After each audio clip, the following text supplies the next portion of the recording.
আমি অনেক হতবাগা।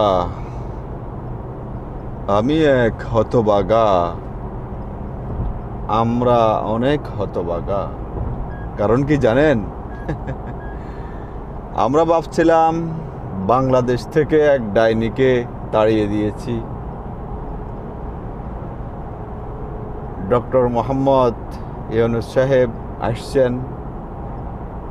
আমরা খুব খুশি হয়েছিলাম।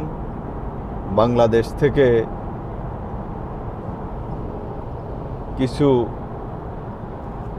জিনিস আমরা আশা করছিলাম,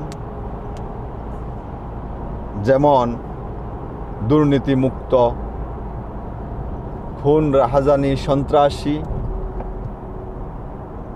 হয়রানিমূলক মামলা মোকদ্দমা, সরকারি হসপিটালে আমাদেরকে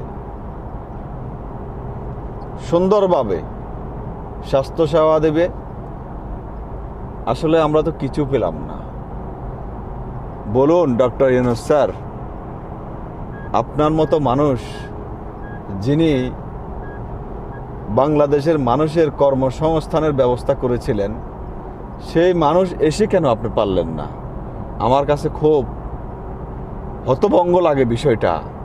আমার কাছে মনে হয় আপনি